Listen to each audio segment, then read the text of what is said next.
The Trump administration now going after New York Attorney General Letitia James. She sued Trump over real estate fraud, and now the feds say she may have falsified mortgage documents. All right, we got two very, very crazy political stories that both involve fraud. First, Attorney General Letitia James is accused of mortgage fraud because she listed her father as her husband on the mortgage application. James reportedly also listed her father as her husband on mortgage applications. And to show you how bad it is, here is the mortgage application. And then on the other side of the political spectrum, we got Tulsi Gabbard, who is being alleged to have voted illegally in Hawaii when she actually lives in Texas. In the 2024 general election, months before Gabbard cast her ballot in her home state of Hawaii, Gabbard and her husband declared under oath that their residency in Texas after buying a home in the Lone Star State and claiming a homestead tax break. And if the voter has more than one home, there is a presumption that the property that gets the tax exemption is the person's residence. Now remember, Gabbard designated her Texas home as a family homestead months before the general election. All right, so let's go over the fraud allegations for Tulsi Gabbard and Letitia James.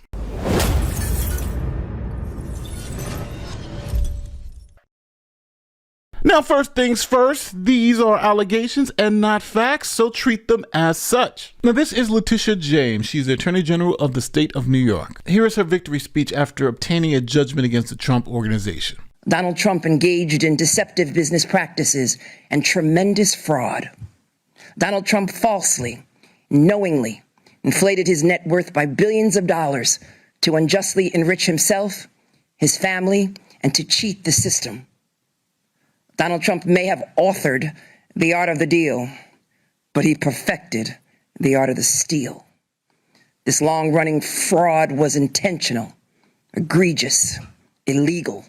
We showed the staggering extent of his fraud and exactly how Donald Trump and the other defendants deceived banks, insurance companies, and other financial institutions for their own personal gain.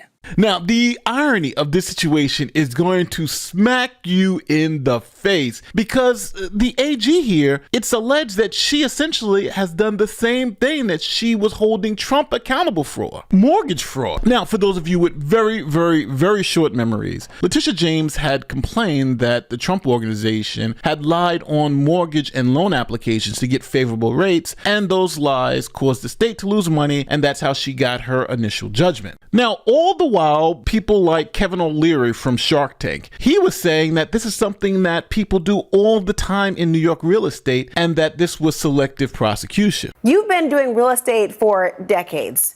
Does this case strike you as odd? Well, let's leave out Trump for a minute and let's leave out politics and just talk about what happens in real estate development anywhere.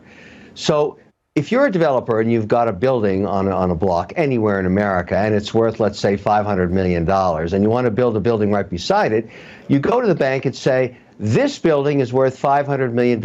I'd like to borrow a construction finance loan against this asset, and I want you to tell me it's worth $500 million too. And the bank negotiates with you and says, well, no, we think it's worth $400 million. And you fight it out. You're always trying to show your assets in the brightest light with the sunshine you could possibly determine for them. You want them to be worth the very most because you're only going to get a 40 or 50% loan to value, as it's called.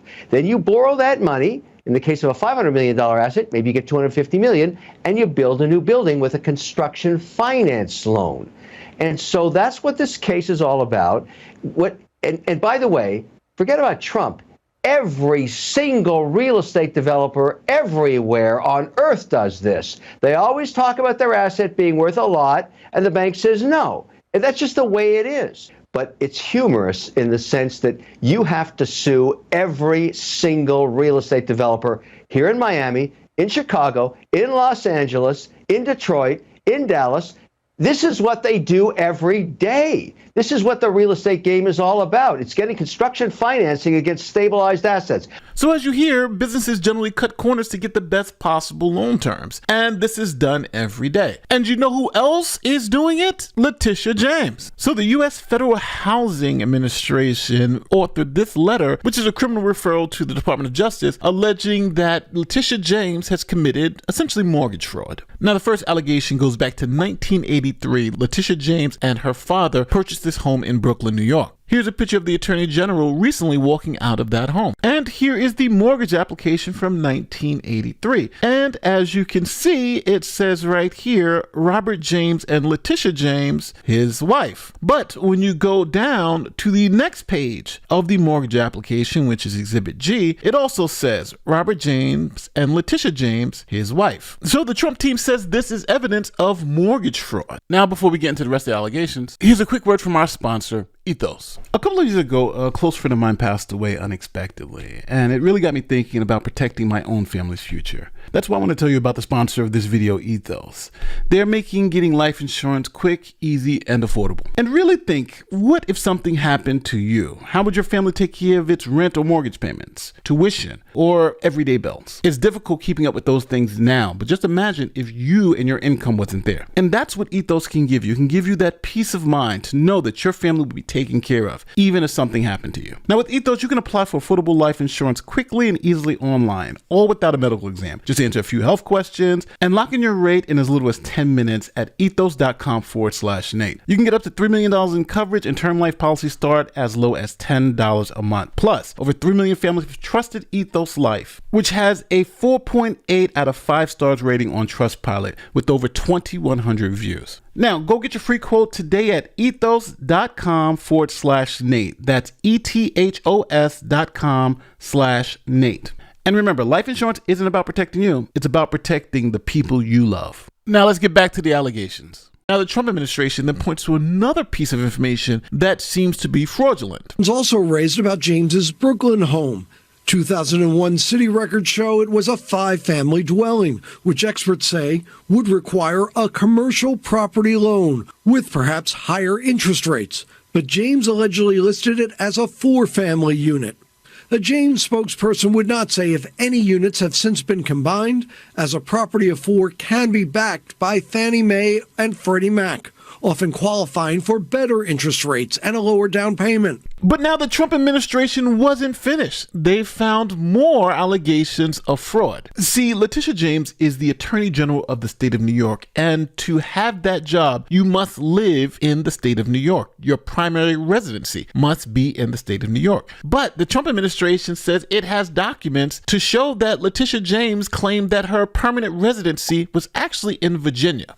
This Norfolk, Virginia home is co-owned by Attorney General Letitia James. That, according to records that appear to show, she may have claimed that house as her principal residence. The Federal Housing Finance Agency director, who previously was a Trump fundraiser, sent a criminal referral to the Justice Department calling for a mortgage fraud investigation into James, alleging she appears to have falsified records to receive favorable loan terms. Sam Antar, an accountant by training and past convicted felon, first raised questions about James's property-related records. If she did actually use it as a primary residence, she'd be disqualified automatically as the Attorney General. If she didn't actually use it as a primary residence, she would be committing mortgage fraud. So take one or the other. Late this afternoon, James's office said the co-owner, her niece, used the Virginia home as her primary residence. So, as you just heard, the question is going to be, did she live in New York or was her primary residence in Virginia? Now, if her primary residence is Virginia and she got the tax exemption, then that means that she couldn't be state AG because you have to live in New York to be state AG. Well, your primary residence has to be in New York if you're state AG. So, do you think Letitia James committed mortgage fraud after that big speech about fraud and Trump wanting favorable loan terms? It seems like she was doing the same thing like Kevin O'Leary said. But if you're on the left, this is the nightmare scenario for you. But if you're on the right, this is a great thing to show that, hey, her chickens have come home to roost. But now we're going to flip it because Tulsi Gabbard has essentially the same problem. This is Tulsi Gabbard. She is currently the Director of National Intelligence for the United States of America. One of her big issues that she's tackling is voting security. We have evidence of how these electronic voting systems have been vulnerable to hackers for a very long time and vulnerable to exploitation to manipulate the results of the votes being cast, which further drives forward your mandate to bring about paper ballots across the country so that voters can have faith in the integrity of our election. Now, Tulsi Gabbard is from Hawaii and recently moved to Austin, Texas. Months before Tulsi Gabbard was sworn in as a Director of National Intelligence in the midst of her transformation from independent to Trump supporter. Thank you. Congratulations. In March 2024, she bought a home in the politically red state of Texas. Soon after, the background on some of her frequent Fox News appearances changed from the slope of Oahu's Diamond Head crater. You see them out pushing this so-called woke agenda To a view of the Texas state capitol. This is personal for me, this endorsement of President Trump. A CNN investigation found that Gabbard declared herself a Texas resident. Now, you may say, why is any of this important? Well, if you're a homeowner, you know about the homestead exemption. For those of you who don't know what that is, that means the house that you actually live in, you get a larger tax break on. Now, if this isn't your primary residence, but just some vacation property, then you're going to have to pay more taxes on that property. So in the case of Letitia James, when it came to the Virginia property, she said that that was her permanent residence because that gives you the lower tax rate. Now, this has more complications than just a tax exemption. See, you're only allowed to vote where you actually live, your primary residence. So the bottom line is, if Tulsi Gabbard is taking the homestead exemption and declaring her primary residence is in Texas, then technically it would be illegal for her to be voting in Hawaii because that wouldn't be her primary residence. Gabbard rents a home in Hawaii. She's lived in the Aloha State for many years. In March 2024, Gabbard bought a home in a suburb of Austin, Texas. In June 2024, she and her husband declared under oath that we are residents of the state of Texas, and their Texas home was designated as the family homestead. And she also claimed a homestead tax exemption on the house. But in the 2024 general election, Gabbard cast her ballot in Hawaii, and that's potentially a problem. Under Hawaiian election rules, an individual can only have one residence for voting purposes. And if the voter has more than one home, there is a presumption that the property that gets the tax exemption is the person's residence. Now remember, Gabbard designated her Texas home as a family homestead months before the general election. What is the problem here? The problem appears to be that Ms. Gabbard is claiming that she's a resident of Hawaii, that she is eligible to vote on Hawaii races in Hawaii because that's where she lives. And she's also at the same time claiming that she's a resident of Texas. Now, Tulsi Gabbard denies 1,000% that this is voter fraud, and this is what her attorneys say happened. Gabbard's office tells CNN that she took the Texas homestead exemption as a first step to hiding her address because of security concerns. In a letter to CNN, her attorney said Director Gabbard was, is, and intends to remain a Hawaii resident. That is where she lives, pays taxes, and, of course, votes.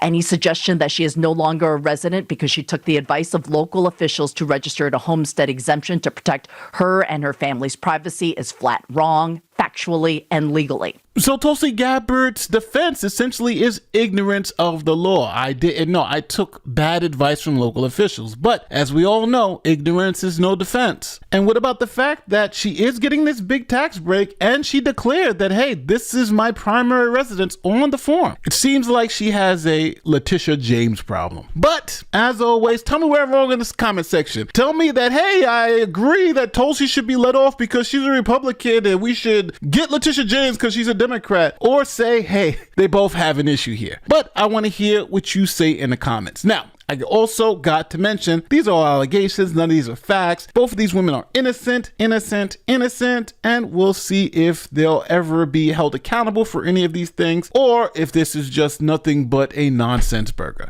But with that being said, like, share, subscribe, do all the great YouTube stuff. My name is Nate the Lawyer, and I'll see you in the next one. Peace.